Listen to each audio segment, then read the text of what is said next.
We live in a world that constantly demands a reaction from us. Social media thrives on outrage.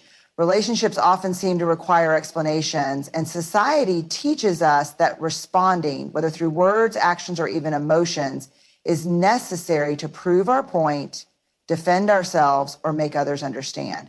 But what if I told you that silence can be just as powerful, if not more so, than any reaction? What if I told you that choosing not to respond is sometimes the loudest message you could ever send? Silence is often misunderstood. People mistake it for weakness, passivity, or avoidance. But real silence, the kind that comes from self-awareness and emotional maturity, is none of those things. It is a conscious decision. It is an act of control. It is a refusal to engage in cycles of negativity, manipulation, or unnecessary conflict. When used wisely, silence can be a profound statement of self-respect, inner strength, and emotional clarity. Think about the times you've been drawn into pointless arguments, the times when someone tried to provoke you, bait you into a reaction, or make you explain yourself over and over. The moment you engage, you enter a game that is designed for you to lose. You become entangled in someone else's chaos, their projections, and their need for control. You start defending yourself against accusations that don't deserve a response. You start explaining things to people who are committed to misunderstanding you. You waste energy on someone who only benefits from your exhaustion. Silence, on the other hand, removes you from that equation entirely. It refuses to participate in dysfunction. It denies the other person the validation they seek. It puts the power back in your hands. When you choose silence, you are making it clear that not everything deserves your energy, that you are not available for every battle, and that your peace is more valuable than any argument. Silence is also a boundary. People who thrive on drama, conflict, or manipulation rely on engagement. They need a reaction to keep the cycle going. But when you remain silent, when you walk away without a word, they are left with themselves. They are forced to sit with the weight of their own words and actions. They no longer have the ability to control you through emotional provocation. And in that space of silence, you reclaim your own narrative. In relationships, silence can serve as an act of self-preservation. When someone repeatedly disrespects you, disregards your feelings, or refuses to acknowledge their impact on you, the most powerful response is often no response at all. Not because you are avoiding conflict, but because you recognize that no amount of explaining will change what they have already decided to ignore. Some people don't listen to understand, they listen to argue. And when you realize this, you stop giving them more words to twist and use against you. Silence is not always easy. The urge to defend yourself, to clarify, to prove a point can be overwhelming. We are wired to seek validation, to make others see our side, to fight for fairness. But there comes a point when you must ask yourself, is this conversation worth my energy? Is my peace worth sacrificing for the sake of proving something to someone who refuses to hear me? The moment you realize the answer is no, you begin to understand the true power of silence. Silence is not passive, it is intentional. It is the quiet strength of knowing when to walk away. It is the discipline of refusing to be pulled into someone else's storm. It is the recognition that not every battle is yours to fight, and not every comment, insult, or provocation deserves your response. In silence, you find clarity. In silence, you find freedom. For so many of us, boundaries have been framed as something rigid, something harsh, something that shuts people out. We have been taught that setting boundaries makes us cold, distant, or even selfish. But the truth is, boundaries are not about building walls to keep people away. They are about creating doors that allow in only those who respect, honor, and value our space. Boundaries are not acts of rejection. They are acts of self-respect. The challenge with boundaries is that most people were never taught how to set them. Many of us grew up in environments where boundaries were seen as disrespectful. We were conditioned to accommodate, to please, to put other people's comfort above our own well-being. We learned that saying no might make us difficult, that asking for space might make us ungrateful, and that prioritizing ourselves might make us selfish. So we let people in, even when it hurt.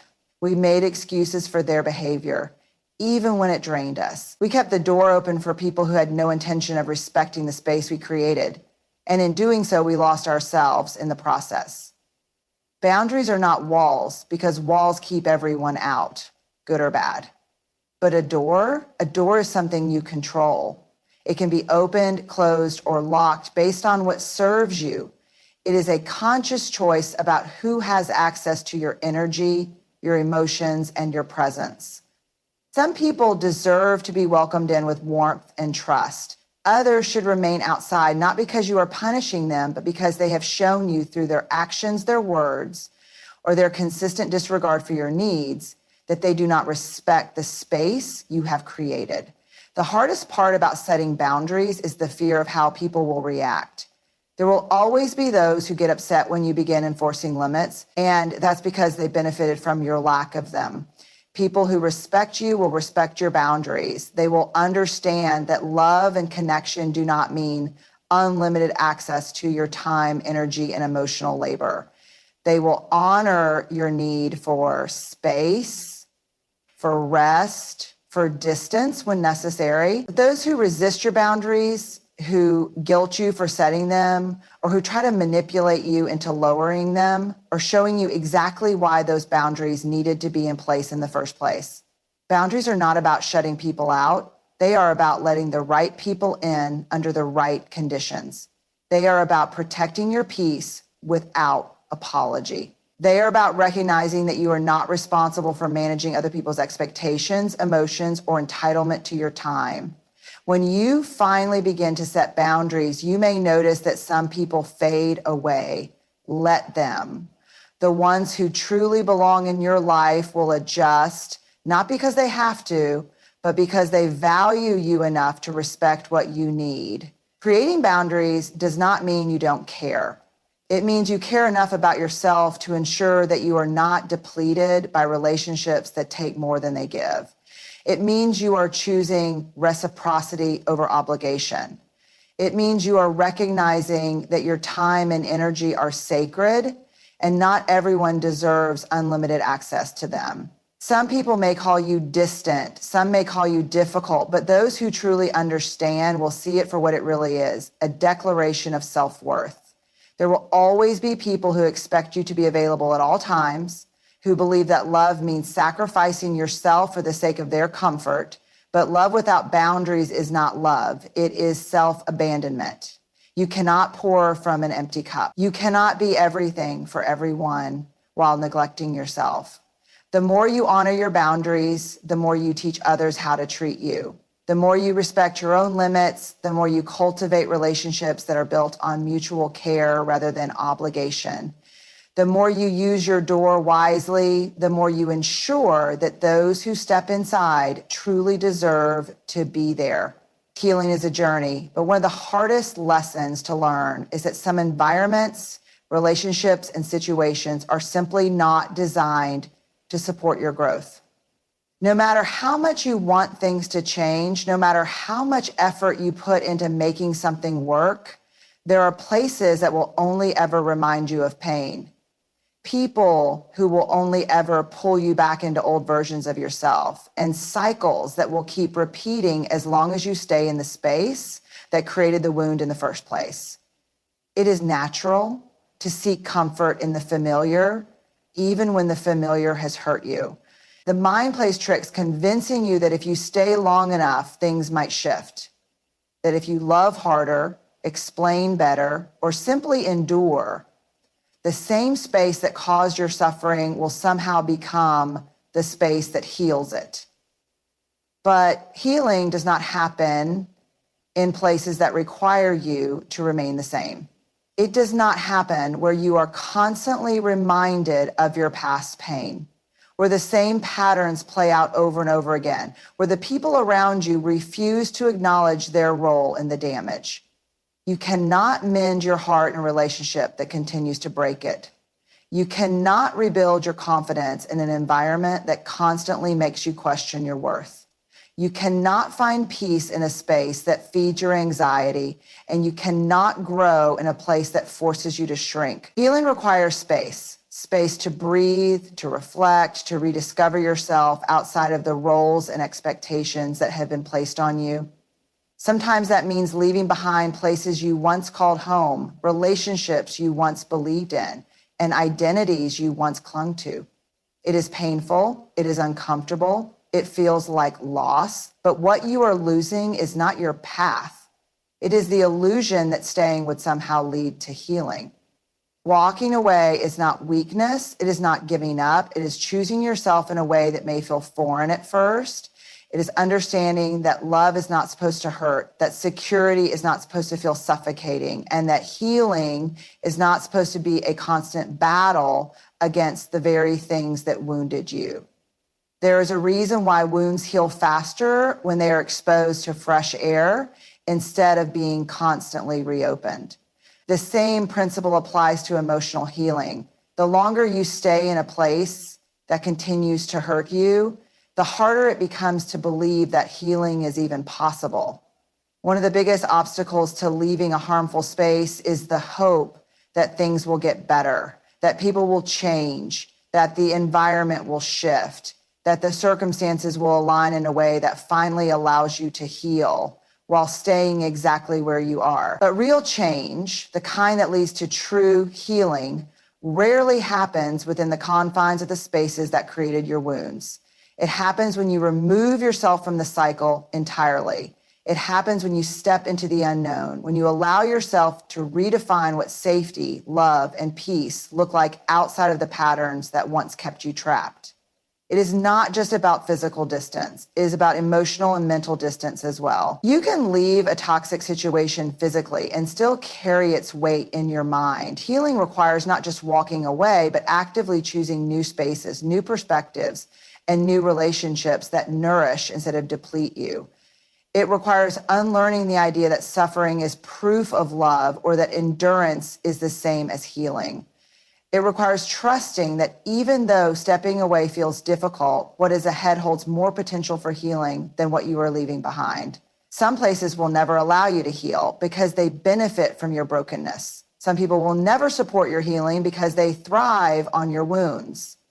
Some environments will never nurture your growth because they only ever saw you as someone who existed to serve, sacrifice, or stay small. When you finally realize this, you stop waiting for the apology that will never come, the change that will never arrive, the validation that will never be given. You begin to understand that true healing is not about fixing something that was never meant to be repaired.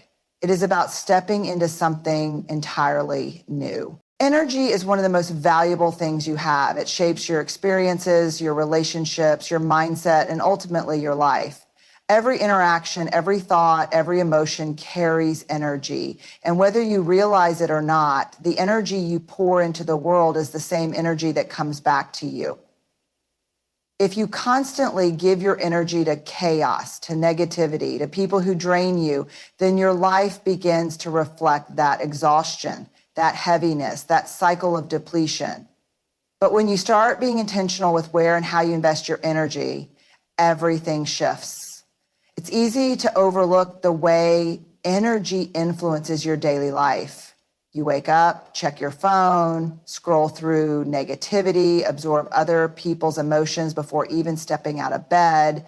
You engage in arguments that don't serve you, give your time to people who do not reciprocate, spend hours worrying about things outside of your control.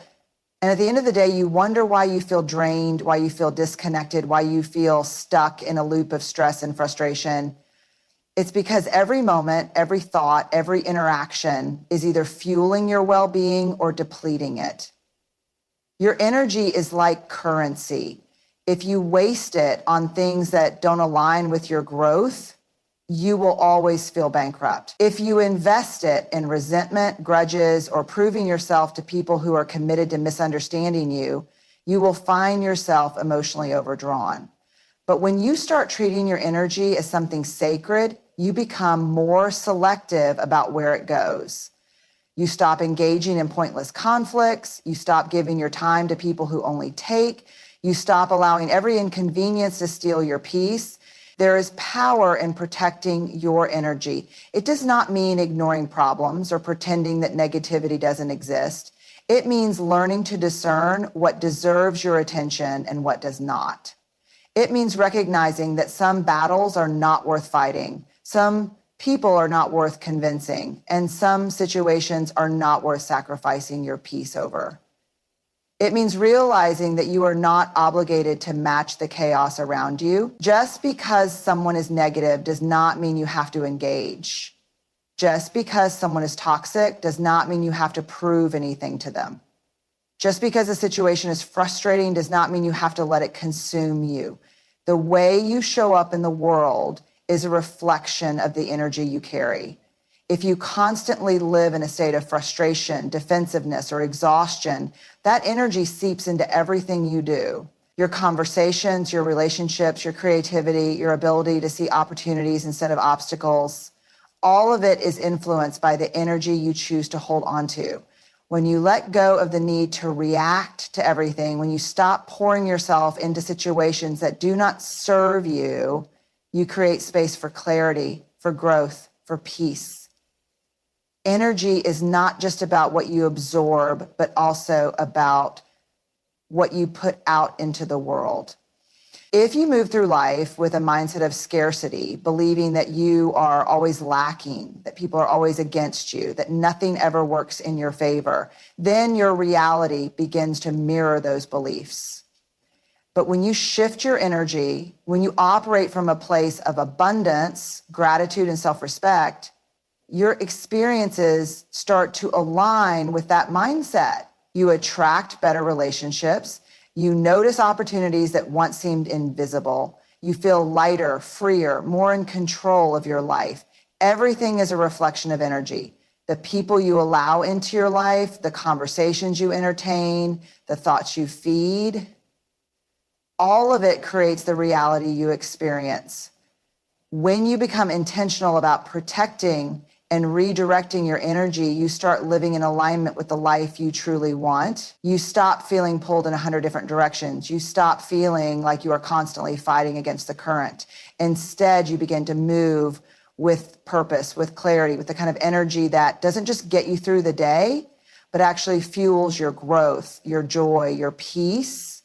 There is an unspoken weight in constantly trying to be understood, the desire to explain yourself, to make others see your heart, to clarify your intentions, to prove that your decisions are valid. It can be exhausting. We spend so much of our energy shaping our words, adjusting our actions, and bending ourselves into versions that might be easier for others to accept. But the truth is, not everyone will understand you. Not everyone will see you the way you want to be seen. And that is not a reflection of your worth. It is a reflection of their capacity, their perspective, and sometimes their unwillingness to see beyond their own experiences. Letting go of the need to be understood is not about shutting down or isolating yourself. It is about releasing the belief that your value is dependent on someone else's ability to comprehend you. It is about accepting that no matter how much you explain, there will always be people who misinterpret, who judge, who twist your words into something they were never meant to be. Some people listen to respond, not to understand. Some people see you through the lens of their own wounds, their own insecurities, their own limitations. And no amount of explaining will change that. The moment you stop seeking validation through understanding, you step into a different kind of freedom. You stop over-explaining yourself to people who have already made up their minds about you. You stop replaying conversations in your head, wondering if you could have said something differently to make someone see you more clearly. You stop allowing the opinions of those who don't truly know you to dictate how you feel about yourself. Instead, you start focusing on what actually matters, your own clarity, your own growth, your own peace. There's a quiet power in simply being, in knowing who you are without needing constant external confirmation, in making decisions based on what aligns with your values rather than what will make sense to those around you. in understanding that the people who are meant to truly know you will do so without you having to constantly prove yourself to them. Real connection does not require endless explanation. Real love, real friendship, real understanding happen naturally, not through forced effort, not through repeated justification, not through exhausting conversations where you try to convince someone of your truth. The need to be understood often stems from a deeper fear, the fear of being misjudged, of being seen as something you are not, of being left out or rejected. But when you release that fear, you realize that being misunderstood is not the worst thing that can happen. The worst thing is losing yourself in the process of trying to make others see you in a way that feels acceptable to them. The worst thing is sacrificing your authenticity for approval. The worst thing is allowing the fear of being misinterpreted to keep you from living in a way that feels right for you. Not everyone deserves access to your inner world. Not everyone is meant to understand you. Some people will only ever see you through the lens of their own assumptions. Some will project their own fears onto you. Some will never truly listen, no matter how carefully you choose your words. And that's okay. You are not here to be universally understood. You are here to be real, to be whole, to be at peace with yourself, whether others get it or not. When you let go of the need to be understood, you free yourself from the exhausting cycle of proving, explaining, and justifying. You step into a life where your energy is spent on what truly matters, not on convincing others to see you, but on fully seeing yourself. There is a misconception that detachment means coldness, indifference, or a lack of care. People assume that when you detach from something, it means you have hardened, that you are shutting yourself off, that you have given up on connection. But true detachment is not about bitterness. It is about freedom. It is about releasing your grip on things that were never in your control to begin with. It is about learning to let life unfold without feeling the need to force, chase, or cling to what is no longer serving you. Detachment is the ability to love without possession, to care without losing yourself, to show up fully without being ruled by expectation. It is understanding that people will come and go, circumstances will change, and not everything is meant to last forever. And rather than resisting that reality, rather than fighting against the natural ebb and flow of life, detachment allows you to move with it. It allows you to experience love, joy, success, and even loss without letting those things define your sense of peace.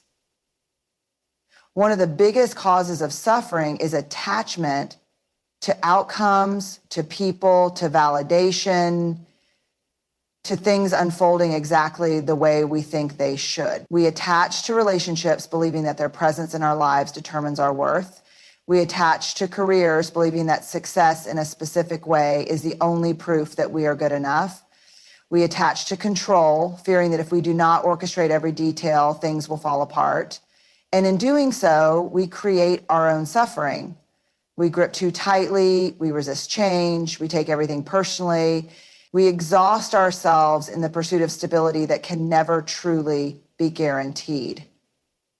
Detachment does not mean you stop feeling. It does not mean you do not love deeply, care deeply, or dream fully. It means you do all of those things without tying your identity, your peace, or your happiness to the outcome. It means you can love someone and still let them go if that is what is needed for your growth. It means you can give your best effort and still be at peace if things do not go the way you hoped. It means you can experience loss without losing yourself. Bitterness comes from unmet expectations, from believing that the world owes you something in return for all you have given. It is born from attachment to the idea that if you love hard enough, work hard enough, prove yourself enough, things will always work out in your favor. And when they don't, when people disappoint, when things fall apart, when life shifts in ways you never saw coming, bitterness seeps in. It convinces you that detachment means closing yourself off, that it means becoming numb, that it means shutting down rather than opening up to the natural flow of life. But real detachment is not about shutting down. It is about stepping back and allowing things to be what they are rather than forcing them to be what you think they should be. There is peace in knowing that you do not have to control everything. There is freedom in realizing that your worth is not dependent on how tightly you hold on. When you detach, you do not lose your ability to love, you strengthen it. You do not lose your passion, you stop letting it consume you. You do not stop dreaming, you simply let go of the belief that your happiness is dependent on things turning out a specific way. Detachment is not a lack of care, but rather a deeper, more sustainable form of care, one that allows you to remain open, present, and at peace, no matter what life brings your way. True freedom comes from releasing the need to control, explain, or cling to what is beyond your power. It is found in understanding that healing cannot happen in the same space that broke you, that the energy you give shapes the life you live, and that detachment is not bitterness, but a doorway to peace. Letting go of the need to be understood allows you to move through life without the weight of constant validation, and choosing silence over reaction protects your energy in ways words never could.